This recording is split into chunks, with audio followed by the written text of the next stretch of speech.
السلام عليك يا مظلوم، السلام عليك يا عطشان، السلام عليك يا مظلوم، السلام عليك يا عطشان. شاء الله لا حول ولا قوة إلا بالله العلي العظيم. أعوذ بالله من الشيطان اللعين الرجيم. بسم الله الرحمن الرحيم. رب اشرح لي صدري ويسر لي أمري واحلل عقدة من لساني يفقهوا قولي. الحمد لله رب العالمين، والصلاة والسلام على أشرف الأنبياء والمرسلين. اللهم صل على محمد سيدنا ونبينا وشفيع ذنوبنا وطبيب قلوبنا ومولانا أبي القاسم محمد. اللهم صل على محمد وعلى أهل بيته الطيبين الطاهرين المعصومين المنتخبين المنتجبين الغر الميامين الذين قال الله في شأنهم: إنما يريد الله ليذهب عنكم الرجس أهل البيت ويطهركم تطهيرا. اللهم صل على محمد وآل محمد. ورحمة الله على محبيهم ومواليهم وشيعتهم أجمعين، ولعنة الله على أعدائهم وظالميهم وغاصبي حقوقهم ومنكري فضائلهم من يوم عداوتهم إلى قيام يوم الدين. أما بعد، فقد قال أمير المؤمنين علي بن أبي طالب عليهم السلام: ولقد علم المستحفظون من أصحاب النبي محمد صلى الله عليه وآله أنه ليس فيهم رجل له منقبة إلا وقد شركته فيها، ولي 70 منقبة لم يشركه أحد فيها منهم. بلندتر صلوات. اللهم صل على محمد وآل محمد. میرے محترم سامعین، عزاداران سید الشہداء، کریم کربلا کو پرسہ دینے آئے ہیں.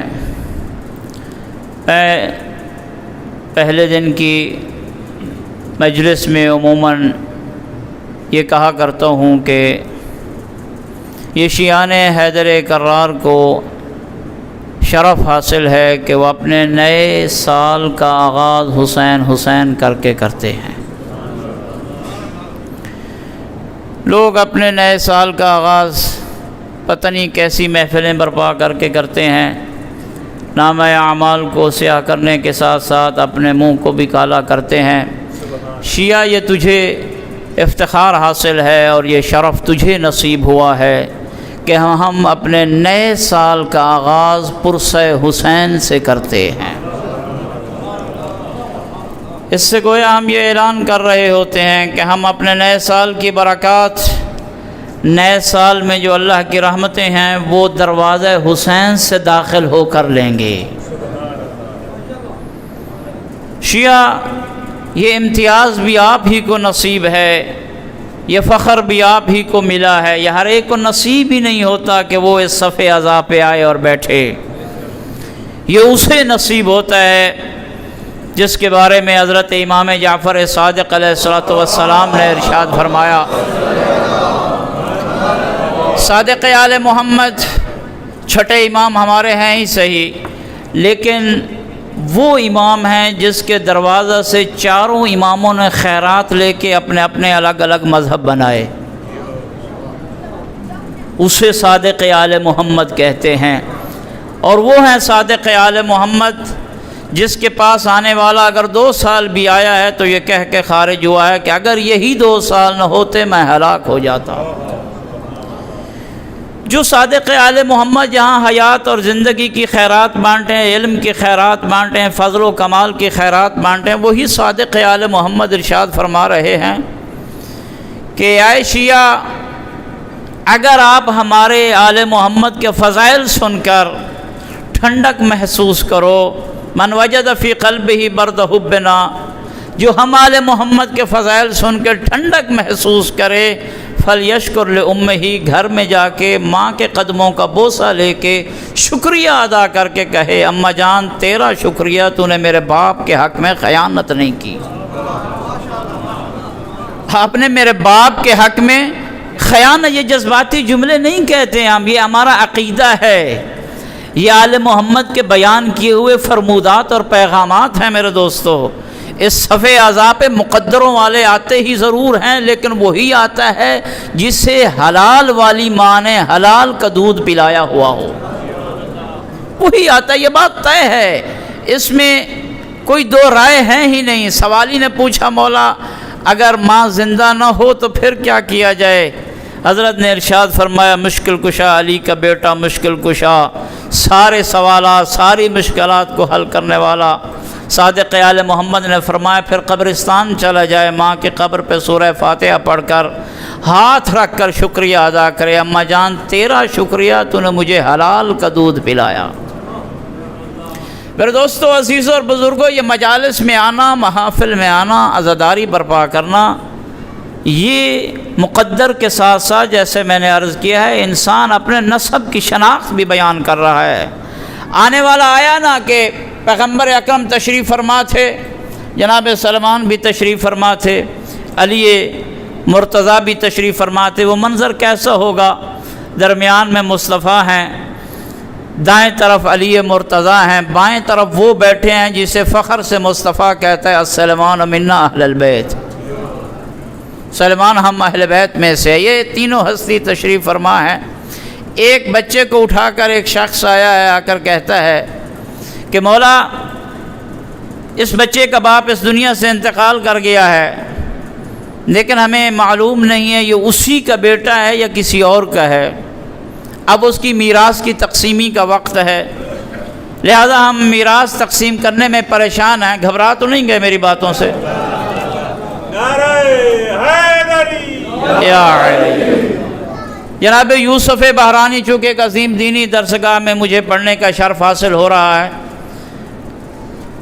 اور طلبہ کرام کا بھی یہاں وجود مجھے نظر آ رہا ہے، وہ بھی تشریف فرما ہے، تو ذمہ داری سے عرض کر رہا ہوں، جناب شیخ یوسف بحرانی نے اپنی کتاب الدرر النجفیہ، ایک کتاب ہے جو شیخ یوسف بحرانی نجف اشرف میں جب علم حاصل کر رہے تھے تو وہاں سے جب بحرین واپس گئے، بحرین کے عالم دین تھے، تو انہوں نے 4 جلدوں پہ ایک کتاب لکھی، جس کتاب کا نام انہوں نے لکھا الدرر النجفیہ، یعنی نجف کے قیام کے دوران جو دروازہ علی سے مجھے علم کے موتی ملے ہیں وہ انہی کتاب میں، اسی کتاب میں موجود ہے۔ وہاں حضرت نے یہ واقعہ لکھا، شخص آیا کہنے لگا باپ فوت ہو گیا، پتہ نہیں یہ اسی کا ہے تاکہ اس کی میراث اسے ملے یا کسی اور کا ہے، تو اس کا علاج کیا ہے، حل کیا ہے؟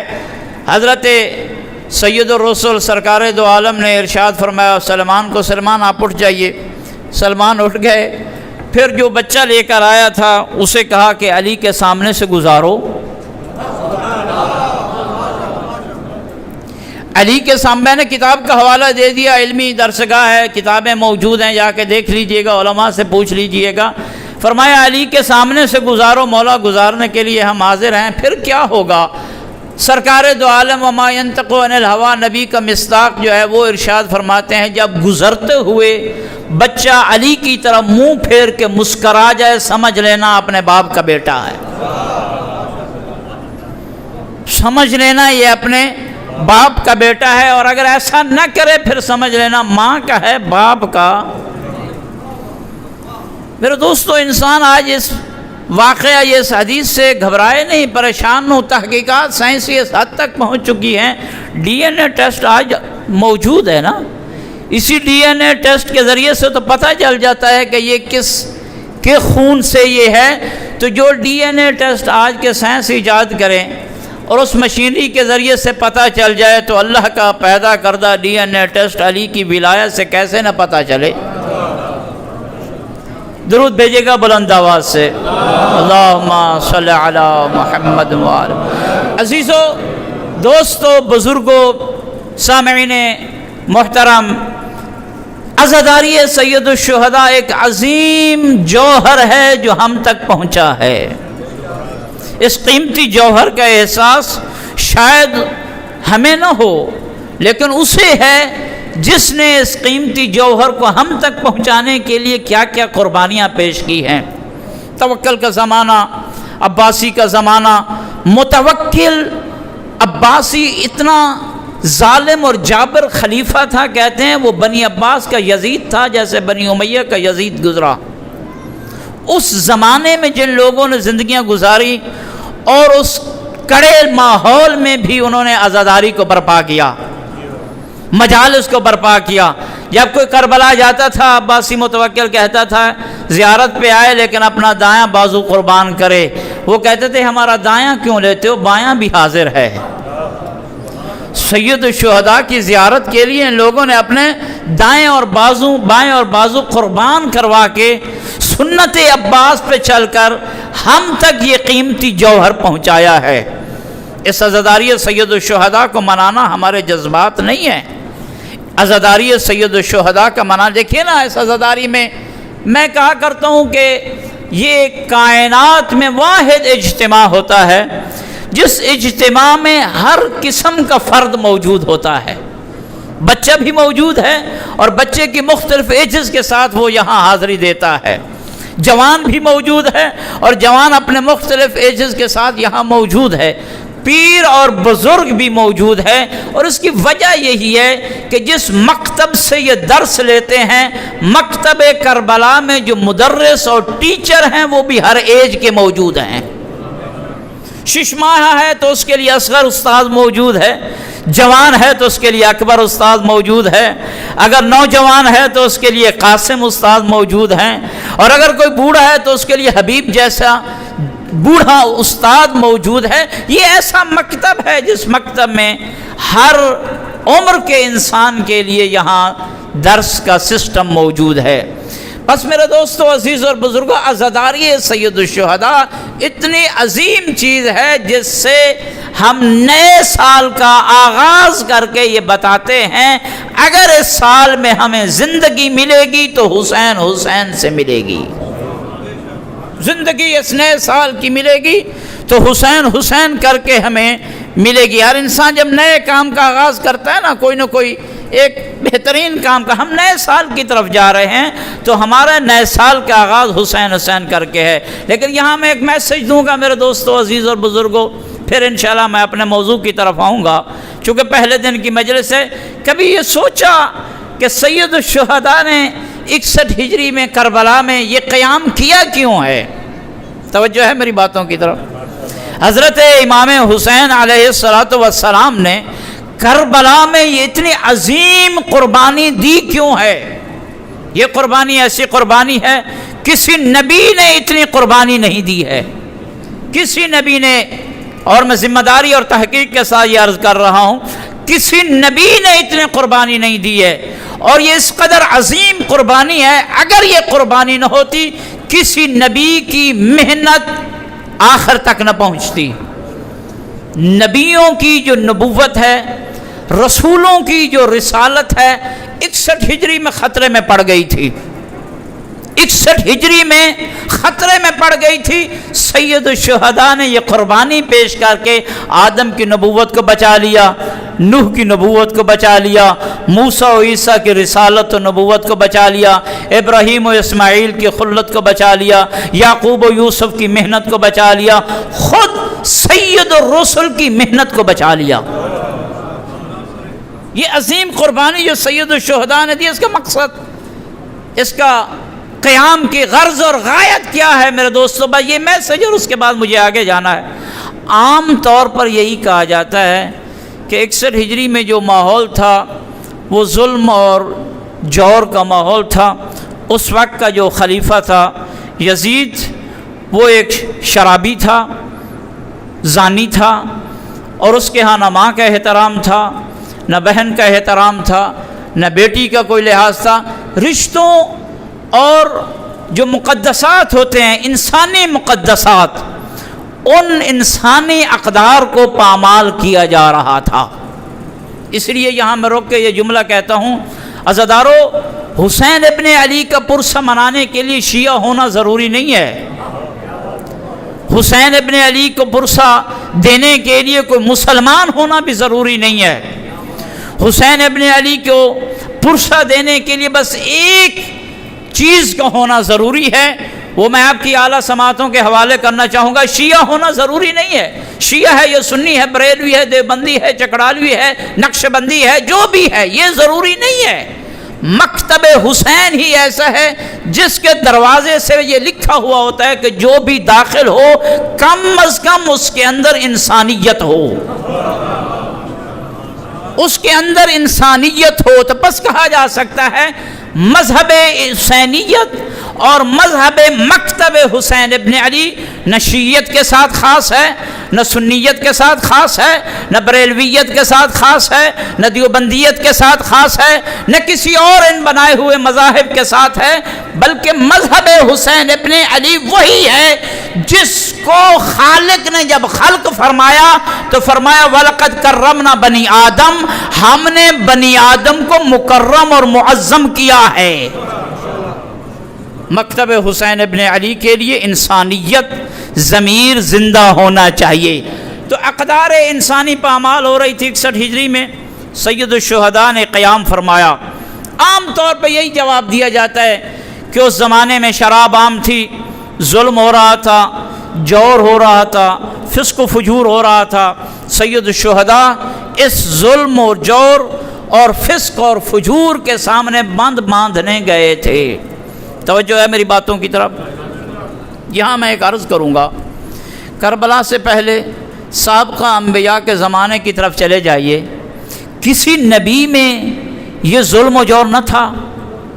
آدم کے زمانے میں ظلم و جور نہ تھا، نوح کے زمانے میں یہ فسق و فجور نہ تھا، یعقوب و یوسف کے زمانے میں یہ فسق و فجور نہ تھا۔ بھائی بنی اسرائیل کے بارے میں آپ نے سنا ہے کہ ایک دن 70 نبیوں کو زندہ درگور کر دیتے تھے، ایک دن 70 نبی، یہ بہت بڑا ظلم ہے۔ ایک نفس کو جو قتل کرتا ہے فَكَأَنَّمَا قَتَلَ النَّاسَ جَمِيعًا، گویا جو ایک انسان کو قتل کرے سارے لوگوں کو اس نے، ایک عام انسان۔ بنی اسرائیل اتنے ظالم اور جابر تھے، ایک دن میں 70 نبیوں کے نفس کو قتل کرتے تھے۔ کسی نبی نے اتنا قیام تو نہیں کیا ہے۔ خود جناب ختمیہ مرتبت حضرت محمد مصطفیٰ صلی اللہ علیہ اللہم صلی اللہ وآلہ وسلم کے زمانہ میں فسق و فجور رہا ہے، ان کے زمانے میں ظلم و جور رہا ہے، ان کے زمانے میں یہ برائیاں تھیں۔ سید الرسل نے تو یہ قیام نہیں فرمایا۔ مولا کائنات کے زمانے میں یہ فسق و فجور تھا۔ یہ ایک ویلڈ سوال ہے آج نوجوان سے، سکول میں، کالج میں، گلی میں، کچہری میں، جہاں بھی جاتا ہے، چوک، حسین نے کیوں قیام کیا؟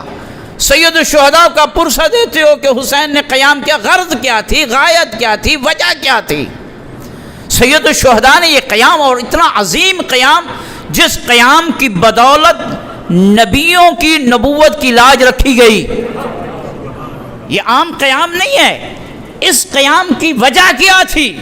عام طور پہ جو جواب ہمارا نوجوان دیتا ہے وہ یہی دیتا ہے کہ چونکہ اس زمانے میں یہ چیزیں یزید ان کو روا رکھے ہوئے تھا، یزید ان چیزوں کو رواج دینا چاہتا تھا، اور وہ ساتھ یہ بھی کہتا تھا لا خبر جاء ولا وحی نزل، نہ اللہ کی طرف سے کوئی وحی آئی ہے نہ قرآن اترا ہے۔ تو سید الشہداء اس کفریہ جملے اور اس ظلم اور جور کے سامنے باندھنے گئے تھے۔ لیکن میرے دوستو، میرا سوال اپنی جگہ قائم ہے، یہ ظلم و جور سارے نبیوں کے زمانے میں تھا، کسی نبی نے یہ قیام نہیں کیا۔ پھر اس کے بعد میں آگے ایک اور بھی سوال کو اضافہ کر کے ایک جز بیان کرتا ہوں، کیا سید الشہداء کی قربانی دینے کے بعد یہ ظلم و جور ختم ہو گیا؟ توجہ ہے؟ یہ توجہ نہیں ہے۔ ایک دینی درسگاہ میں ہم بیٹھے ہیں، اس لیے میں چاہوں گا ذرا تھوڑی سی ہم غور و فکر والی گفتگو بھی کریں کہ یہ جو آج تک ہم یہ زمانہ اتنا گزر گیا اور حسین کر رہے ہیں، قیام سید الشہداء میں بقائے انسانیت اور بقائے اسلام کو ہم مضمر کہہ رہے ہیں، اس قیام سید الشہداء کا راز کیا ہے؟ اس کا پس منظر کیا ہے؟ سید الشہداء نے یہ عظیم قیام فرمایا کیوں ہے؟ تو سوال اپنی جگہ قائم، کیا سید الشہداء نے قربانی کے بعد، ان کی قربانی کے بعد یہ ظلم و جور نہیں ہے، فسق و فجور نہیں ہے، شراب خوری نہیں ہے، جوا بازی نہیں ہے، زناکاری نعوذ باللہ نہیں ہے، ماں اور بیٹی اور یہ جو محرم کے ساتھ جو ناجائز تعلقات ہیں اس وقت نہیں ہے؟ سب آپ جانتے ہیں اور ہیں، اور بلکہ ہمارے مذہب میں تو یہ بھی ہے کہ امام زمانہ جب تشریف لائیں گے، درود بھیجے گا بلند آواز سے، حضرت کے ظہور سے پہلے کا جو زمانہ ہوگا، اس زمانے میں اس قدر فسق و فجور ہوگا، اس قدر فسق و فجور ہوگا، روایت کے یہ جملے ہیں ملئت الارض ظلم و جورا، زمین ظلم اور جور کے ساتھ پر ہو چکی ہوگی۔ پر کی مثال ایک گلاس کے اندر جو پانی ڈلا ہوا ہوتا ہے اس کے ساتھ دیتے ہیں علماء کرام، کہ اتنا پانی گلاس میں ہو، اس کے بعد ایک قطرے جتنی بھی مقدار نہ ہو، کہا جائے گا یہ گلاس پانی سے پر ہے۔ عصر ظہور، جس سے بعد رسول کے اس آخری وصی، آخری خلیفہ 12ویں امام نے ظہور فرمانا ہے، اس کے حالات یہی ہیں کہ زمانے میں فسق و فجور ہوگا، اور فسق و فجور سے زمانہ پر ہو چکا ہوگا۔ تو میں یہ سوال کروں گا، سید الشہداء نے تو ظلم اور جور کے خلاف قربانیاں پیش کی، پھر یہ ظلم و جور کیسے پنپا؟ پھر یہ ظلم و جور کیسے آ گیا؟ یہ برائیاں کیسے پھیلی؟ یہ فسادات کیسے پھیلے؟ آج بھی گلی کچہری میں چلے جائیے، ہر جگہ جھگڑا ہے، ہر جگہ فساد ہے، ہر جگہ برائی ہے۔ تو یہ سابقہ نبیوں کے زمانے میں بھی فسادات تھے، کسی نبی نے قیام نہیں فرمایا۔ خود سید الشہداء کی قربانی کے بعد بھی یہ برائیاں ہیں، پھر یہ کیسا شیعہ کہتے ہیں اور کیسے ہم یہ حسینی کہتے ہیں کہ سید الشہداء نے قربانی دے کر یزید کو اپنے مقاصد میں نامراد کر دیا؟ پھر یہ کیسے کہتے ہیں کہ سید الشہداء کو کامیابی ہوئی اور یزیدی فکر کو ناکامی ہوئی؟ بھائی وہ ظلم پھیلانا چاہتا تھا، ابھی بھی موجود ہے، وہ جور پھیلانا چاہتا تھا، ابھی بھی موجود ہے، وہ بدکاریوں کا رواج دینا چاہتا تھا، ابھی بھی موجود ہے، وہ محارم کا خیال نہیں کرتا تھا، ابھی بھی لوگ ہیں جو خیال نہیں کرتے۔ سید الشہداء نے جو قربانی دی، پھر اس کا نتیجہ کیا نکلا؟ اصغر قربان ہوئے، اکبر قربان ہوئے، قاسم قربان ہوئے، اتنے بہترین پیاری اولاد قربان کر دی، نتیجہ کیا نکلا؟ بس میرے دوستو یہ نتیجہ ایک جملے میں دے کے میں آگے جانا چاہتا ہوں۔ عزادارو، حسینیوں اور زندہ ضمیر میرے محترم سامعین، قطعی طور پہ سید الشہداء کے قیام کی یہ غرض تھی ہی نہیں کہ ظلم و جور کو ختم کرے۔ توجہ رہے میرے اس جملے کی طرف، قطعی طور پہ سید الشہداء کی یہ غرض و غایت تھی ہی نہیں کہ ظلم اور جور کو ختم کریں۔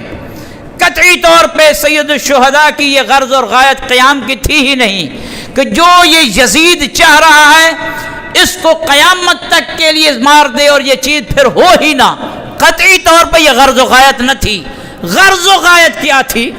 غرض و غایت رسول کے نواسے، زہرا کے لخت جگر، حسین سید الشہداء کی یہی تھی کہ یہ جو اس مسند پہ بیٹھا ہے، توجہ رہے میرے اس جملے کی طرف، یہ جو اس وقت 61 ہجری میں اس مسند پہ بیٹھا ہے، وہ اپنے تئیں یہ دعویٰ کرتا ہے میں خلیفۃ رسول اللہ ہوں۔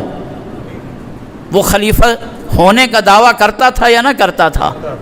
وہ یہ کہتا تھا کہ میں مسلمانوں کا خلیفہ ہوں اور اس اسلامی حکومت کا حکمران ہوں۔ ایک طرف یہ دعویٰ رکھتا تھا اور دوسری طرف یہ کام بھی کرتا تھا۔ شراب عام، ماں کا احترام نہیں، بہن کا احترام نہیں، بیٹی کا احترام نہیں، بھتیجی بھانجی کا پاس نہیں ہے، زنا عام ہے، قرآن کا انکار ہے، وحی کا انکار ہے۔ دوسری طرف یہ بھی کرتا تھا، ایک طرف یہ اعلان میں خلیفۃ المسلمین، میں اس خلفاء کی جو ایک لسٹ ہے اس لسٹ میں آنے والا ایک خلیفہ ہوں، اس کے ساتھ ساتھ یہ کام بھی تھے۔ اب وہ خلیفۃ المسلمین بھی ہے اور ساتھ ساتھ یہ کام بھی ہیں۔ یہ جو اس کے یہ دو جڑی ہوئی چیزیں تھیں نا، یہ جو دو جڑی ہوئی چیزیں تھیں، مسلمانوں کا ٹھیکیدار بھی ہو، شراب کو رواج بھی تھے، مسلمانوں کا خلیفہ بھی ہو، زنا کو رواج بھی دے، مسلمانوں کا خلیفہ بھی ہو، ماں بہن بیٹی بھانجی بھتیجی کا پاس بھی نہ رکھے۔ یہ جو دو جڑی ہوئی چیزیں تھیں، سید الشہداء نے 61 ہجری میں یہ عہد کر لیا تھا میرا سر تن سے تو جدا ہو سکتا ہے، ان دو جڑی ہوئی چیزوں کو جدا کر کے بتاؤں گا، یہ خلیفۃ المسلمین نہیں ہے، یہ شرابی ہے، یہ زانی ہے، یہ مردہ ضمیر انسان ہے، اور اسلام کچھ اور کہتا ہے۔ یا علی، اللہ اکبر، یا رسول اللہ، یا علی، اللہم صلی علی محمد وآلہ۔ سید الشہداء یہ جو ایک ملی ہوئی چیز تھی اس کو جدا کر کے بتانا چاہتے تھے۔ مسلمانوں یہ دھوکہ دے رہا ہے آپ کو، مسلمانوں یاد رکھو یہ خلیفۃ المسلمین نہیں ہے، یہ اسلام کا ٹھیکیدار نہیں ہو سکتا، مسند مصطفیٰ پہ یہ بیٹھنے کے قابل نہیں ہے۔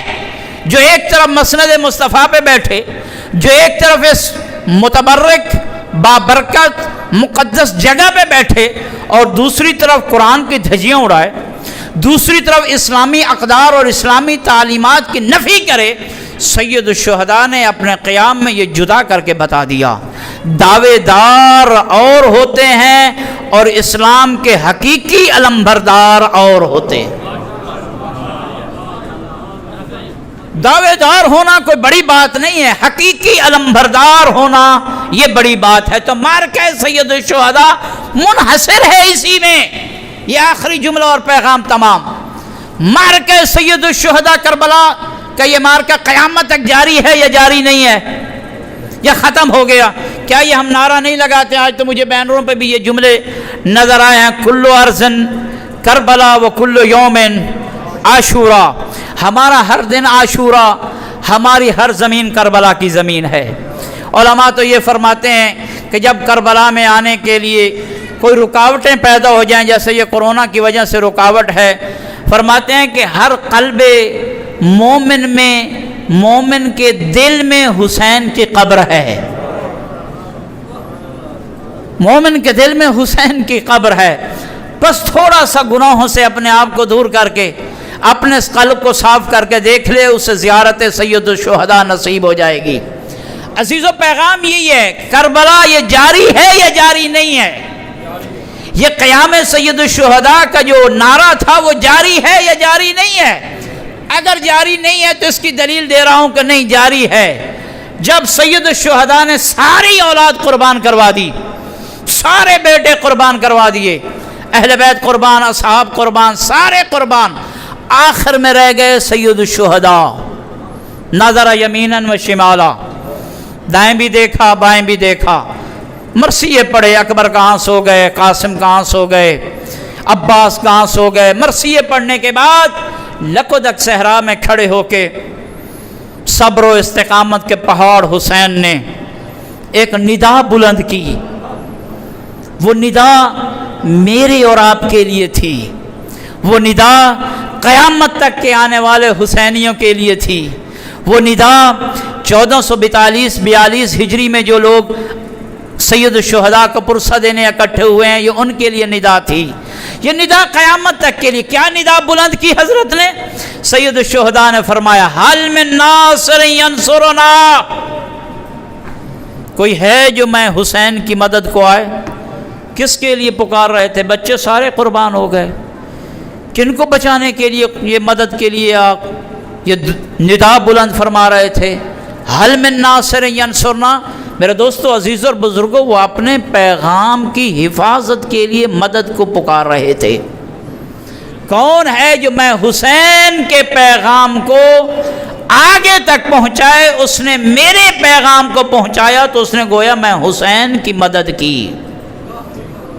تو پیغام حسینی سمجھ میں آ گیا، قیام سید الشہداء سمجھ میں آ گیا کہ یہ جو دعوے دار اسلام بھی ہو، بلکہ دعوے دار ٹھیکیدار اسلام بھی ہو، خلیفۃ المسلمین بھی ہو، اور ساتھ اسلام کی تعلیمات اور اسلامی اقدار کو پامال بھی کرے، سید الشہداء کے ماننے والے حسینی پر یہ فریضہ بنتا ہے پھر جدا کرے ان دو کے درمیان. اور اس جدائی کی قیمت قیدیں کیا ہیں، یہ جیلیں کیا ہیں؟ اس جدائی کی قیمت اگر تن سر سے بھی جدا ہو جائے پھر اس کو بھی پیش کر دینا چاہیے. بس میرے دوستو، نتیجہ دینے جا رہا ہوں. اس منبر پہ بھی اگر کوئی آ جاتا ہے، اس مقدس جگہ پہ بھی اگر آج کوئی بیٹھتا ہے، اس لباس میں بھی اگر کوئی آتا ہے، اور وہ دوسری طرف یہ لباس پہن کے اور اسی منبر پہ بیٹھ کے وہ بات کرے جو قرآن کے خلاف ہو، وہ بات کرے جو اسلامی تعلیمات کے خلاف ہو، وہ بات کرے جو توحید کے خلاف ہو، وہ بات کرے جو نبوت اور رسالت کے خلاف ہو، وہ بات کرے جو مقام مصطفیٰ کے خلاف ہو، کیا خیال ہے وہ مجلس سید الشہداء ہوگی؟ وہ عزاخانہ سید الشہداء ہوگا؟ وہ ہمارا بیٹھنا اور یہاں پہ ماتم داری کرنا وہ اس عزاداری سید الشہداء کے تسلسل کو آگے لے کے جانے والا ہے؟ یہ اس قیام کی غرض اور غایت کے خلاف ہے. یہ بس میرے دوستو، میں نے میسج دے دیا. آپ عالی اذہان کے حضرات میرے سامنے تشریف فرمائے ہیں. کربلا کی جو حل من ناصر کی صدا ہے، شاید کسی زمانے میں زیادہ اجاگر ہو کر آئے یا نہ آئے، اس زمانے میں بہت زیادہ اجاگر ہو کر آ چکی ہے. اس زمانے میں تجھے زہیر بھی بننا ہے، اس زمانے میں تجھے بریر بھی بننا ہے، اس زمانے میں تجھے حبیب بھی بننا ہے، اس زمانے میں تجھے علی قاسم اور اکبر بھی بننا ہے. ہر انسان نے اپنی جگہ پہ ایک کردار ادا کرنا ہے تاکہ وہ جو پیغام سید الشہداء ہے وہ لوگوں تک صحیح طرح پہنچ سکے. درود بھیجیے گا بلند آواز سے، صلی علی محمد وعلی. عزادارو، یہ میں واجب سمجھتا تھا، فریضہ سمجھتا تھا جو میں نے ادا کیا ہے، اور انشاءاللہ یہ میسج، یہ سلسلہ چلتا رہے گا. سرنامہ کلام جو میں نے اپنی گفتگو کا کیا ہے، اب دامن وقت میں گنجائش نہیں ہے، بس ترجمے کی حد تک. امیر کائنات علی مرتضیٰ نے اپنا یہ فرمان پیش کیا ہے جسے شیخ صدوق رحمۃ اللہ علیہ نے اپنی کتاب خصال میں نقل فرمایا ہے. شیخ صدوق وہ ہستی ہیں، وہ عالم دین ہیں. علماء کے احوال پڑھا کرو، سنا کرو. یہ جو آج تک ہمارے پاس دین آیا ہے نا، یہ جو احادیث آئی ہیں، یہ علماء کی کاوشوں اور محنتوں کا نتیجہ ہے. شیخ صدوق نقل فرماتے ہیں، یہ حدیث مبارکہ امیر کائنات نے ارشاد فرمایا، اصحاب کا مجمع تھا، اصحاب مصطفیٰ کا مجمع تھا، اصحاب مصطفیٰ کا مجمع تھا. خطاب کرنے والے علی مرتضیٰ تھے.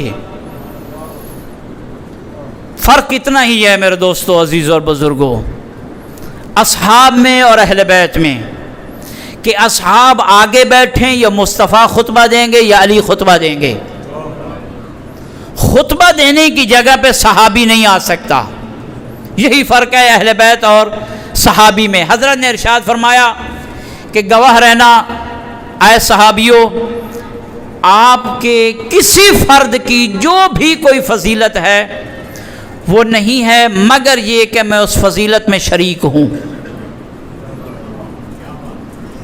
آپ صحابیوں کی جو بھی فضیلتیں، ہم صحابہ کے فضائل کے منکر نہیں ہیں، لیکن آگے تو سنیے امیر فرماتے کیا ہے۔ فرمایا آپ میں سے جو بھی فضیلت کا دعوے دار ہے، جس کے پاس بھی کوئی فضیلت ہے، ہجرت فضیلت، جہاد کرنا فضیلت، کوئی بھی فضیلت ہے، یاد رکھنا اس فضیلت میں میں علی شریک ہوں، اور فقط شریک بھی نہیں ہوں، میں اس فضیلت کا زیادہ حقدار بھی ہوں۔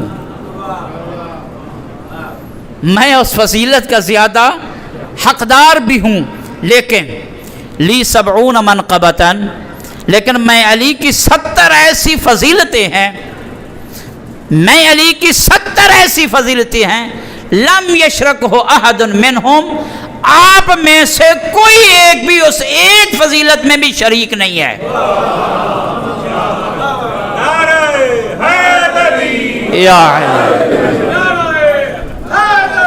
یا آپ میں سے کوئی بھی ان 70 فضیلتوں میں سے ایک فضیلت میں بھی شریک نہیں ہے۔ بس توجہ رہنا، اور اسی شریک کے جملے پہ تھوڑا سا رکنا ہے۔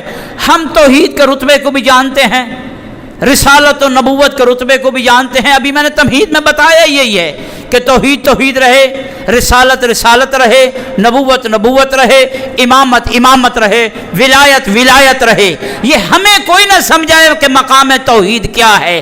توحید علی کے دروازہ سے جس طرح بیان ہوئی، ایسے کسی نے بیان ہی نہیں کی۔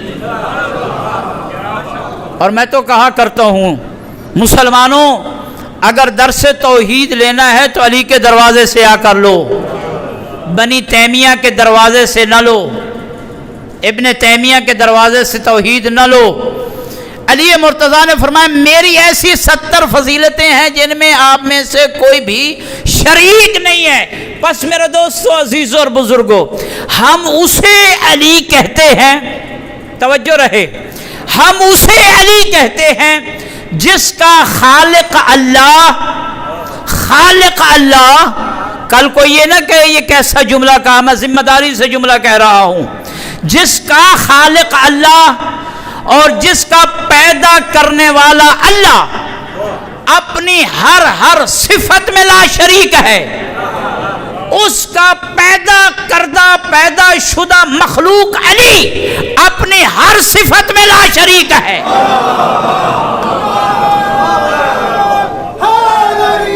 یا علی یا علی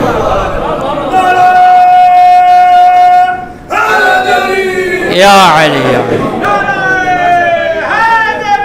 یا علی یا علی۔ بس فرق اتنا ہے، اور یہ بڑا فرق ہے، وہ خالق ہونے میں لا شریک ہے، یہ عبد اور مخلوق ہونے میں لا شریک ہے۔ وہ بھی منزل لا شریکیت پر ہے، علی بھی منزل لا شریکیت پر ہے۔ وہ بھی ایسا ہے جس جیسا کوئی نہیں، یکتا ہے، لیکن علی بندہ ہے، عبد ہے، پھر کہہ رہا ہوں، علی بندہ ہے، عبد ہے، اللہ کا پیدا کرتا ہے، لیکن عبدیت میں بھی یکتا ہے۔ عبدیت میں بھی علی کیا ہے؟ یکتا ہے، جس کا کوئی ثانی نہیں۔ خطبہ شقشقیہ نہج البلاغہ کا تیسرا خطبہ ہے میرے دوستو، عزیزوں اور بزرگوں، یہ وہ خطبہ شقشقیہ ہے۔ کاش اس خطبہ شقشقیہ کو علی کو پورا کرنے دیا جاتا، نہ ہوا یہ خطبہ پورا۔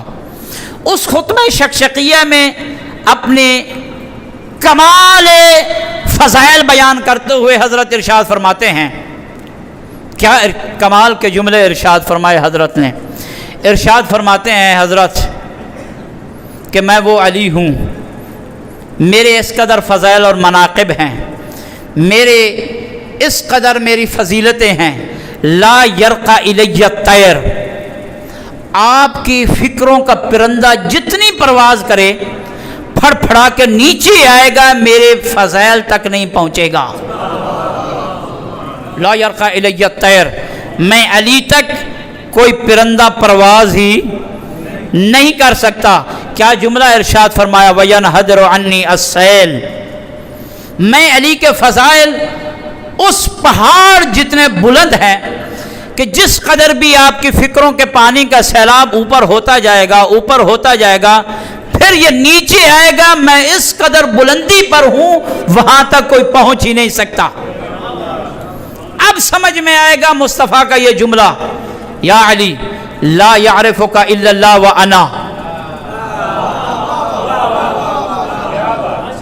یا علی لا یعرفک الا اللہ وانا، یہ جملہ حق ہے، سچ ہے کہ جس علی نے یہ دعویٰ کیا ہو کہ میں تو لا شریک صفات کا مالک ہوں، اسے پھر وہی جان سکتا ہے یا لا شریک ہو یا لا شریک سے علم لے کر آیا ہو۔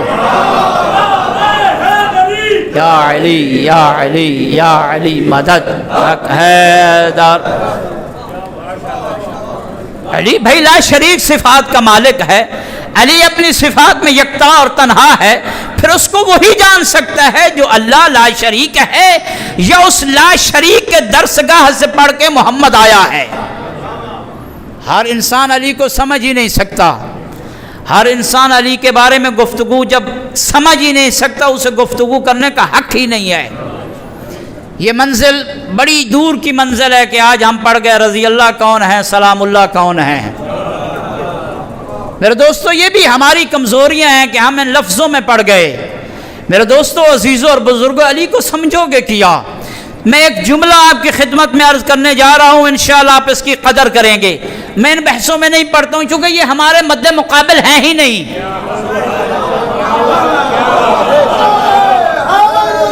یا علی، انہیں کیا پتہ مقام علی کیا ہے، انہیں کیا پتہ مقام اہل بیت کیا ہے؟ بھائی علی اور ہے، ولایت علی کا اعلان اور ہے۔ توجہ رہے اسی جملے کی طرف، علی کی ذات عالی ہے، متعالی ہے، بلند ہے، برتر ہے۔ بھائی جس کا نام اللہ کے ناموں سے مشتق ہو کر آئے اسے علی کہتے ہیں۔ انا الاعلی وانت العلی، میں اعلی ہوں اور تو علی ہے۔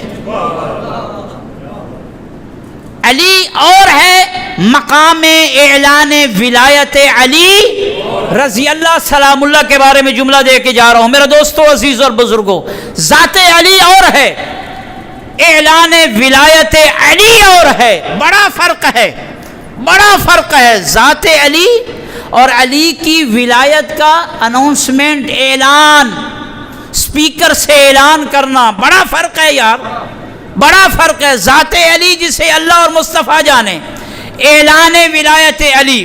بس جب یہ سمجھ میں آ گیا، آؤ خم غدیر کے میدان میں، وہاں جب مصطفیٰ نے علی کی ولایت کا اعلان کیا، علی کی ذات کا تعارف نہیں کروایا، علی کی ولایت کا اعلان کیا، اس کے بعد اللہ رب العزت کی طرف سے کیا تمغے ملے تھے؟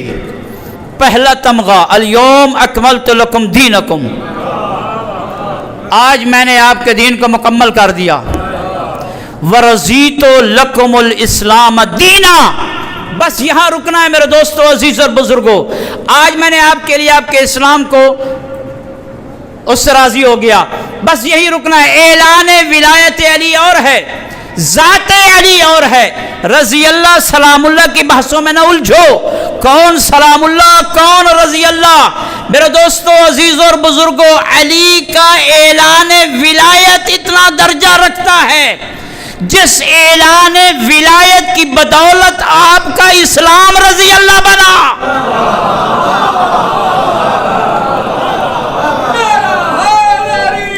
یا علی، زندہ رہیے، سلامت رہیے بھائی۔ رضیت لکم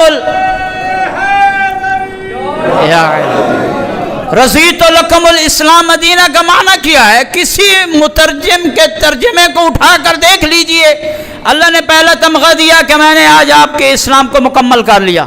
اتممت علیکم نعمتی، تیسرا تمغہ میں نے اپنی نعمتوں کو تمام کر دیا۔ درمیان میں کیا ہے؟ ورضیت لکم الاسلام دینہ، لکم آپ کا جو اسلام ہے نا، آج میں اللہ اس پہ راضی ہو گیا۔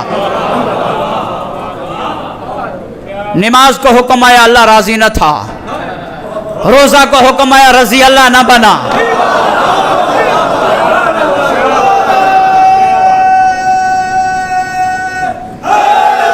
یا علی یا علی. تراویح پڑھائی گئے رضی اللہ نہ بنا. شبینے ہوئے رضی اللہ نہ بنا. میرے دوستوں میں آج ہی بھی یہ کہنے میں حق بجانب نمازیں پڑھ لو رضی اللہ نہیں بنے گا. حجیں کر لو آج 2000 میں بھی رضی اللہ نہیں بنے گا. روزے رکھ لو اگر توفیق ہوتی ہے رضی اللہ نہیں بنے گا. تراویاں پڑھ لو تب بھی آپ کا اسلام رضی اللہ نہیں بنے گا.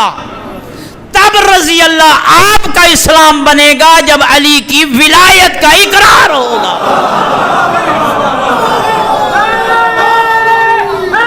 یا علی یا علی یا علی یا علی مدد حق حیدر یا علی.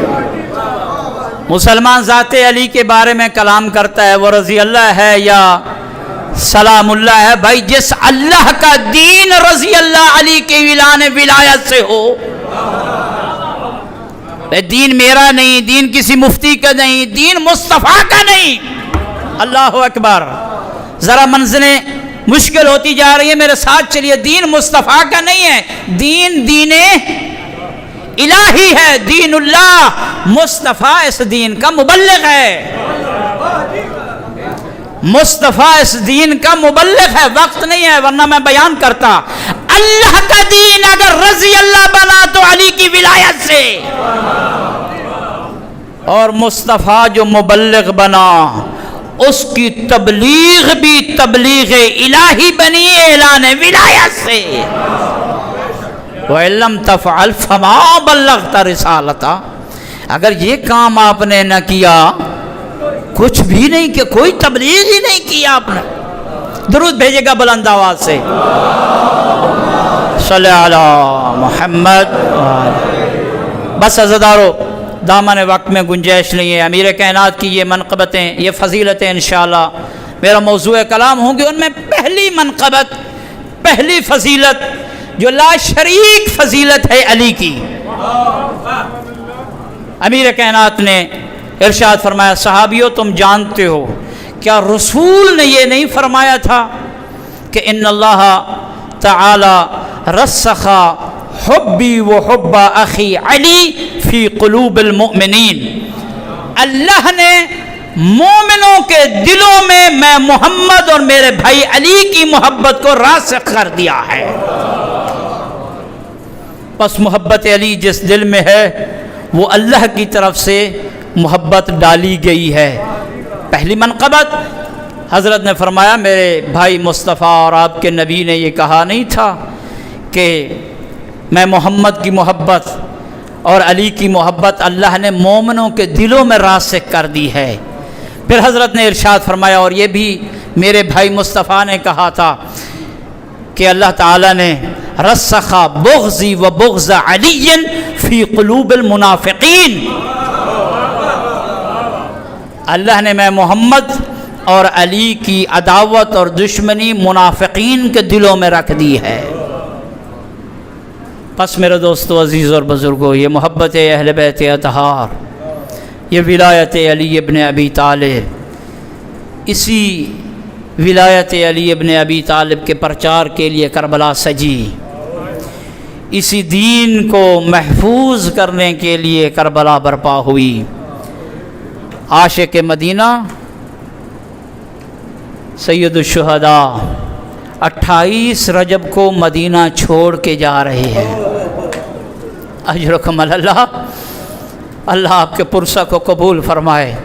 جتنا ہو سکے رو لو, چونکہ میں نے روایت میں پڑھا ہے کہ کربلا کہ حسین کو رونے کے لیے صرف آپ حضرات نہیں ہوتے ہیں, ملائکہ بھی آتے ہیں, جنات بھی آتے ہیں.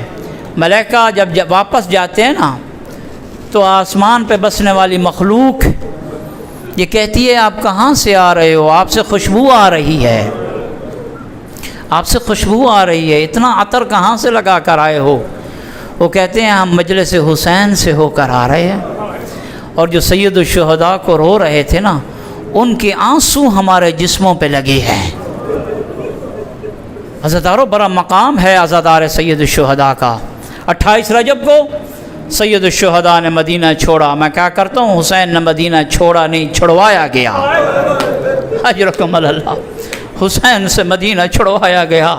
مدینہ کی گلیوں میں مصطفیٰ کی زلفوں کے ساتھ کھیل کے پروان چڑھنے والا حسین، اللہ جانے کتنا عاشق تھا مدینہ کے ساتھ۔